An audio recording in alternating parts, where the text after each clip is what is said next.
Kawan, baik yang hadir secara fisik maupun virtual, siang hari ini kita baru saja melaksanakan rapat evaluasi penanganan mudik tahun 2022, dipimpin langsung oleh Bapak Presiden. Hadir diantaranya adalah Bapak Menteri Perhubungan, Bapak Menteri PUPR, Bapak Kapolri, Bapak Menteri Agama, dan perwakilan dari BUMN untuk melakukan pengevaluasi pelaksanaan mudik tahun 2022 serta rekomendasi tentang apa saja yang harus dilakukan untuk perbaikan mudik tahun 2022 ataupun event-event yang melibatkan pergerakan massa besar termasuk tahun baru. Bapak Presiden menyampaikan terima kasih kepada seluruh warga masyarakat, terutama mereka yang telah menjalankan mudik tahun 2022 atas kedisiplinannya, kepatuhannya terhadap ketentuan-ketentuan yang telah dilakukan oleh pemerintah.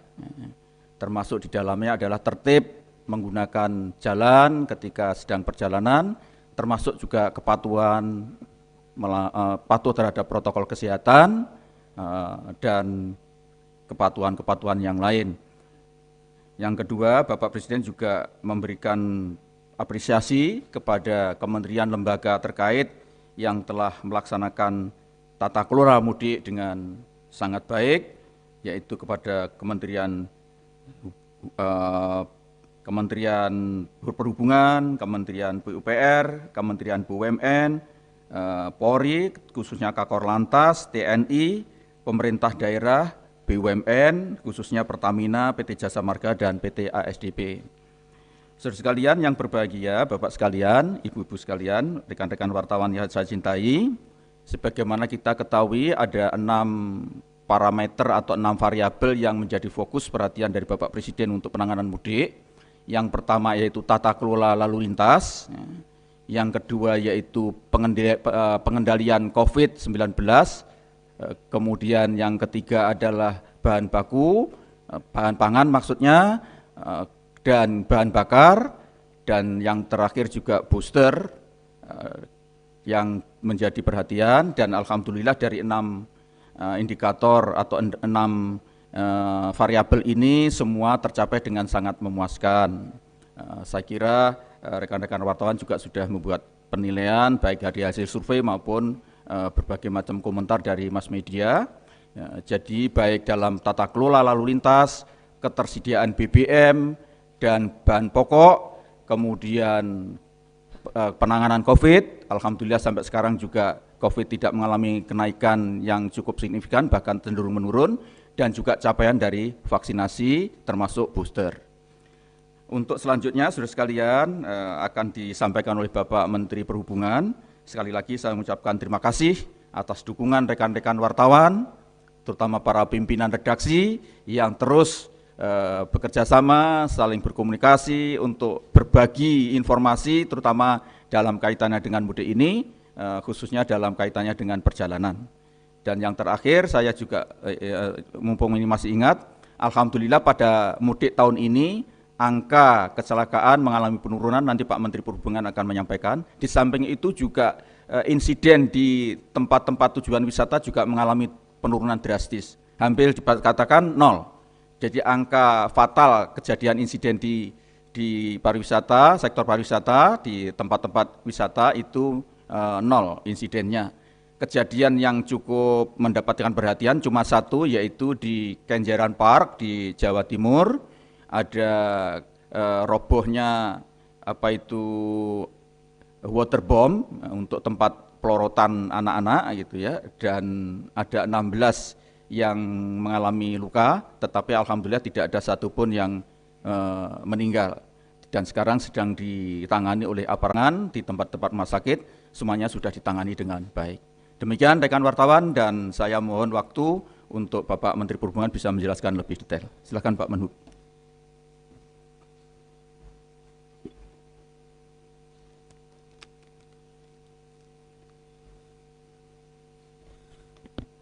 Terima kasih. Bismillahirrahmanirrahim. Assalamualaikum warahmatullahi wabarakatuh. Shalom, Om Swastiastu, dan salam kebajikan. Rekan-rekan wartawan yang kami cintai, bahwa Presiden sudah melakukan ratas sebelum mudik, dan hari ini kita dengan tajuk evaluasi mudik. Bahwa mudik dinilai berhasil, iya, dan oleh karenanya kami selain memberikan apresiasi pada Pak Menteri, kementerian lembaga yang berkoordinasi, khususnya Pak Menteri PMK yang sampai larut malam ikut kontrol. Kami juga mengapresiasi tentunya pemudik dan media yang sangat intensif menginformasikan berita-berita dan apa saja komunikasi yang harus dilakukan. Secara umum Bapak Presiden menyatakan apresiasi dan jangan lupa melakukan evaluasi. Dan mumpung sekarang ini baru saja kita menyelesaikan mudik, evaluasi ini akan secara umum kita tindak lanjuti. Nah, kalau kita melihat apa yang terjadi pada mudik, tentu ada 4 matra, yaitu darat, laut, kereta api, dan udara. Darat adalah satu mudik yang memang sangat masif karena ada 47% yang berkeinginan mudik menggunakan kendaraan pribadi. Nah, oleh karenanya terdapat beberapa ekses atau evaluasi yang harus kita lakukan secara detail. Yang pertama adalah pada jalan darat terjadi suatu penumpukan di Cipularang dan di Jabodetabek. Kita akan evaluasi bahwa proses daripada simulasi akan kita lakukan lebih awal. Kemarin itu ada H-4, nanti mungkin kita akan lakukan H-7, sehingga pada saat uji coba tidak terdapat satu jumlah kendaraan yang dari arah Bandung, sehingga tidak terjadi. Yang kedua, di Jabodetabek memang pada saat dilakukan kontraflow terjadi suatu kemacetan-kemacetan. Nah, oleh karenanya kita akan upayakan kita mundurkan one way itu dari kilometer 70, dan untuk itu tentu ada infrastruktur yang harus dilakukan. Yang paling masif adalah memang prasarana, rest area, dan manajemennya. Tadi Pak Presiden juga mencatat itu sebagian bagian yang harus dievaluasi. Oleh karenanya secara detail kita akan minta kepada developer untuk menyediakan paling tidak 10 rest area dengan satu kualifikasi kuantitas dan kualitas yang lebih baik dari sekarang. Katakan kalau sekarang itu inlet dan outlet itu tidak dengan suatu alur yang baik, kita harus perbaiki. Fungsi-fungsi dari 10 rest area tersebut memang untuk jangka pendek tidak memberikan return. Nah, oleh karenanya kami usulkan kepada Pak Menteri PU agar itu menjadi land bank. Kalau developer tidak mau, kita bisa berikan pada swasta untuk invest di situ. 10 hektar, 10 titik rest area itu satu jumlah 100 hektar yang tidak banyak. Dan itu sangat menolong karena disitulah tempat saudara-saudara kita untuk melakukan istirahat. Ada satu penggal jalan dari kilometer 70 sampai 140 atau 180 yang harus dibuat menjadi 3 jalur. Sekarang dari arah Semarang sudah 3 jalur, dari Jakarta akan jadi 3 jalur, sehingga kapasitas pada saat mereka yang mudik akan menjadi 6 jalur yang relatif sama dengan sebelumnya. Lalu kita beranjak ke Merak dan Bakahuni.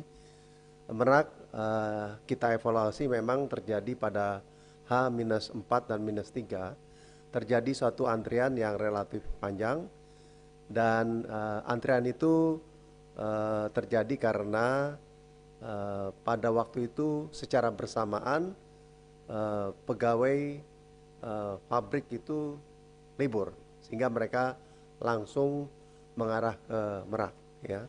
Evaluasi yang dilakukan, satu, kita akan membuat satu kantong rest area, sehingga bagi mereka-mereka yang akan menuju ke Merak akan difilter di situ. Kalau nanti setelah longgar baru bisa dijalankan. Yang lain kita akan minta jalannya dilebarkan. Jangka panjang bahkan kita minta ada jembatan yang ada di situ.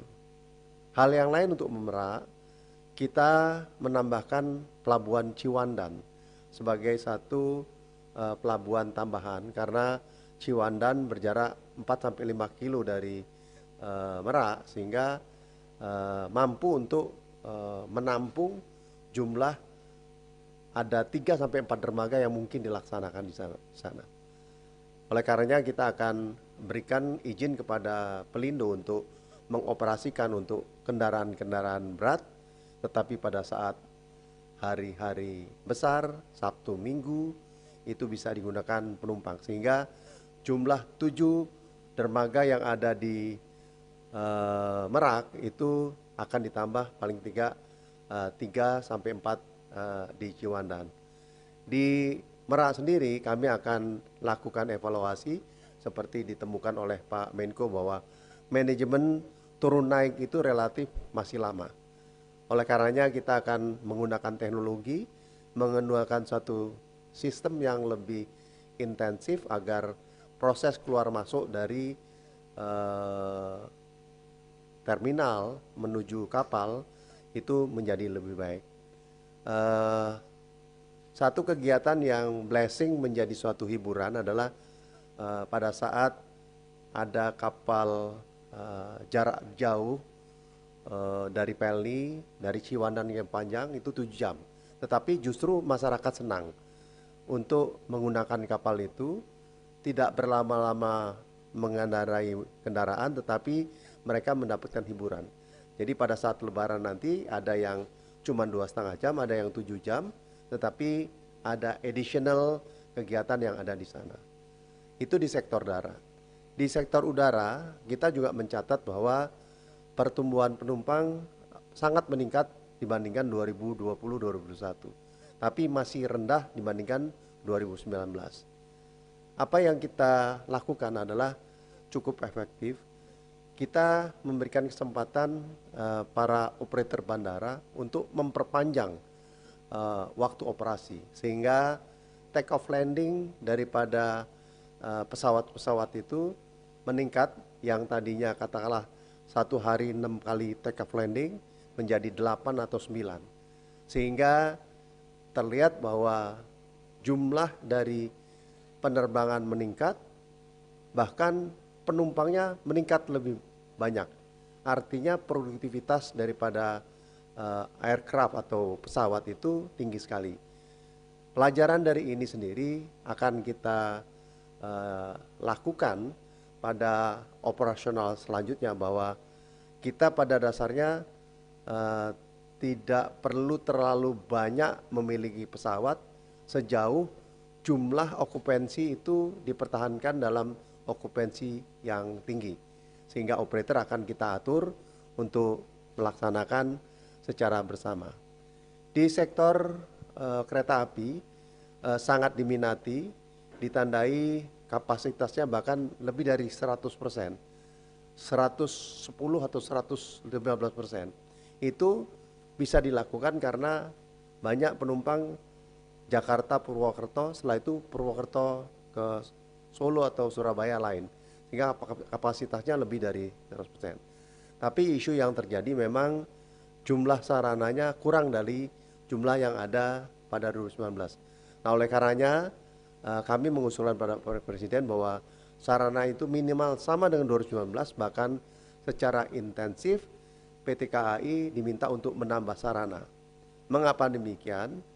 Sekarang ini minat masyarakat untuk menggunakan kereta api tinggi sekali. Mobilitas dari jarak jauh, jarak menengah, jarak dekat tinggi. Padahal kita sudah sediakan stasiun-stasiun yang bagus, kita sudah sediakan double track, bahkan di Jabodetabek itu double track, sehingga masalah kecepatan, masalah safety sudah bisa dijamin. Dan dengan adanya tambahan kereta, maka angkutan massal meningkat yang convenient, tetapi juga membuat angkutan pribadi itu turun. Satu lagi adalah angkutan laut. Kami melakukan mudik gratis di Jakarta menuju ke Semarang. Selain kita care terhadap daerah-daerah seperti Madura, Sulawesi, Kalimantan, dan Batam. Ada fenomena yang baik di situ bahwa antusiasme masyarakat untuk menggunakan kapal, walaupun itu Jakarta Semarang, itu mereka enjoy sekali. Nah, oleh karenanya kami akan menggunakan format ini sebagai suatu kegiatan mungkin mingguan atau bulanan, sehingga perjalanan dari Jakarta Semarang itu common, menjadi umum, dan pada saat Lebaran bisa kita kembangkan menjadi suatu besaran yang lebih baik, sehingga sistematis kita memang berorientasi pada angkutan massal seperti tadi Pak Presiden berulang-ulang mengatakan bahwa sekarang ini atau negara harus mengadakan angkutan massal. Apakah itu di dalam kota, keluar kota, karena dengan angkutan massal maka angkutan pribadi menurun, kemacetan turun, dan kerugian akibat kemacetan yang triliunan rupiah itu akan menurun. Oleh karenanya kita akan lakukan intensifikasi penggunaan bis, meningkatkan angkutan kereta api lebih banyak, dan membuat angkutan kapal baik itu ke Sumatera, ke Jawa Tengah, dan beberapa tempat meningkat. Itu yang bisa dapat kami sampaikan. Sekali lagi terima kasih rekan-rekan media yang sudah menginformasikan kepada masyarakat, dan juga terima kasih kepada masyarakat yang sangat kooperatif dalam menjalani mudik kali ini. Terima kasih. Wassalamualaikum warahmatullahi wabarakatuh.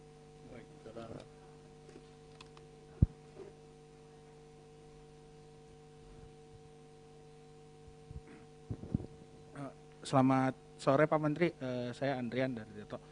Pak, izin tadi kan Pak Menko menyatakan bahwa kasus kecelakaannya kan turun ya Pak. Tadi statistiknya gimana Pak itu untuk tahun ini? Angka kecelakaannya berapa? Terus faktor apa yang menyebabkan kecelakaan itu menurun Pak?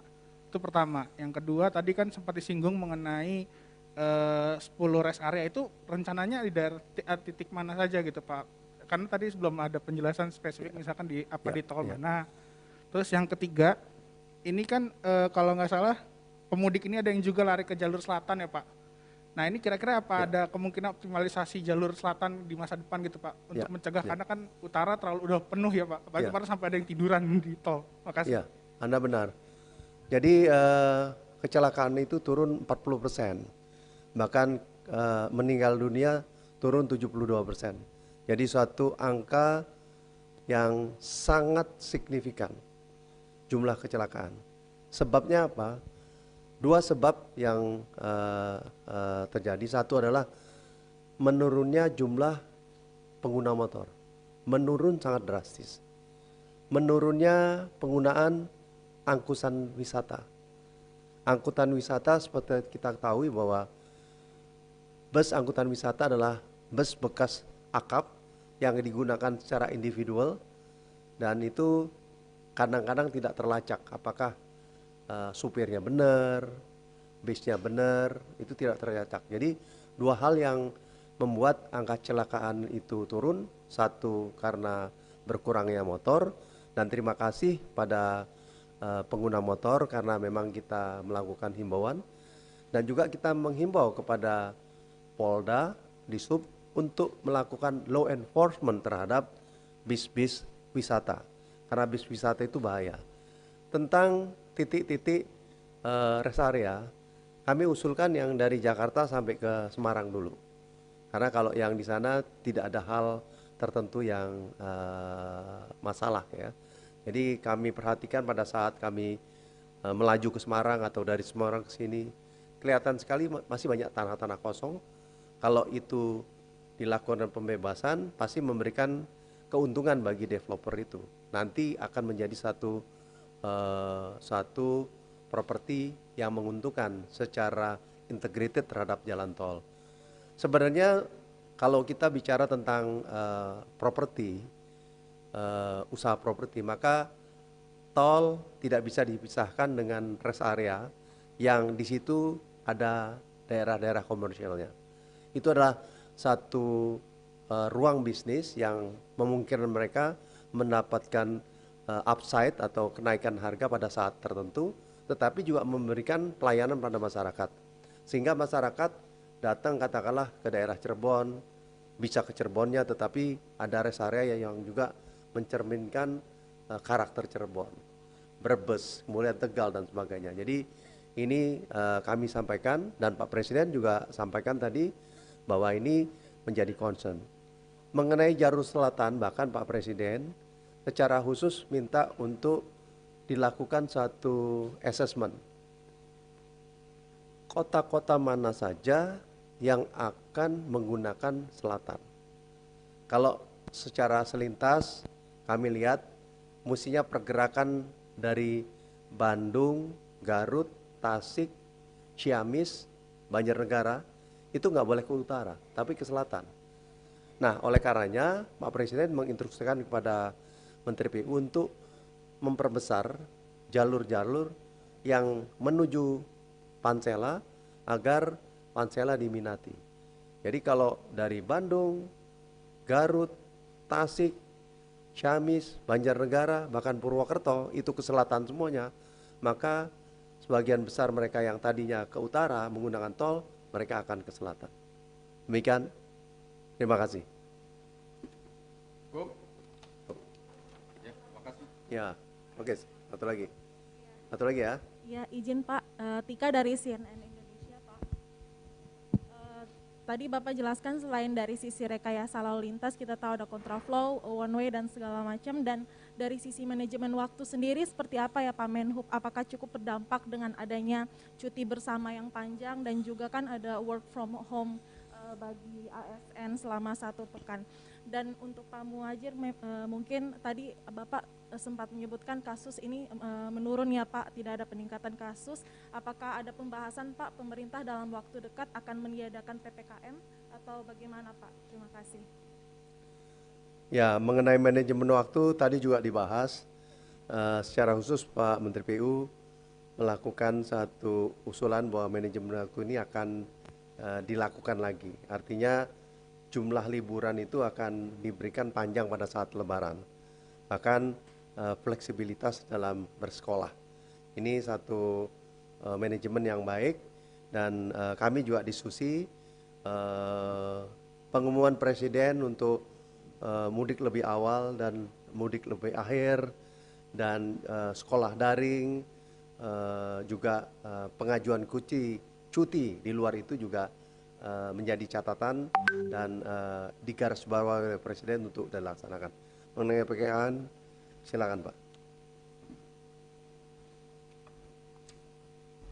Jadi saya sebagai yang mendapatkan tugas dari Bapak Presiden untuk mengkoordinir, tadi saya singgung ada 6 variabel ya. Pertama itu saya ulangi lagi, tata kelola lalu lintas, ketersediaan BBM, dan alhamdulillah saya kira rekan wartawan tahu tidak ada masalah ini untuk BBM. Kemudian yang ketiga itu adalah kondisi COVID dan vaksinasi. Kemudian yang terakhir adalah ketersediaan bahan pokok dan bansos. Jadi 6 variabel ini alhamdulillah berjalan sesuai dengan perintah dari Bapak Presiden. Misalnya untuk bansos tahun ini itu untuk distribusi April, Mei, Juni itu diajukan semua. Jadi 3 bulan dirangkep pada bulan April sebelum Lebaran. Dengan demikian maka masyarakat yang kurang beruntung, yang kurang mampu itu bisa betul-betul ikut menikmati Lebaran ini karena bansosnya dimajukan oleh Bu Mensos dan Pak Menteri Desa itu 3 bulan dirapel di depan, bukan dirapel di belakang. Ini membuat mereka bisa menikmati. Ketersediaan bahan pangan, saya kira saya sudah selalu koordinasi dengan Pak Menteri Pertanian dan Pak Menteri Perindustrian. Alhamdulillah seandainya ada kenaikan itu kenaikan yang lumrah karena Lebaran. Yang paling menonjol, yang paling naik itu adalah ayam potong dan daging. Itu biasa karena Lebaran pasti pada masak opor, dan opor itu perlu ayam dan juga daging. Untuk yang lain saya kira semuanya berjalan dengan seperti yang sudah disinggung oleh Pak Menteri Perhubungan, karena dari semuanya itu memang tata kelola lalu lintas transportasi inilah yang sangat menjadi isu seksi setiap mudik itu. Kemudian mengenai PPKM, tentu saja kita dengan kondisi yang sudah semakin menurun ini, kita tinggal menunggu perintah dari Bapak Presiden, insya Allah itu adalah akan dilakukan oleh Bapak Presiden. Kita tunggu saja dan berdoa mudah-mudahan COVID terus semakin menurun sehingga kita betul-betul bisa menuju ke suasana yang jauh lebih nyaman, lebih baik gitu. Saya kira itu, terima kasih.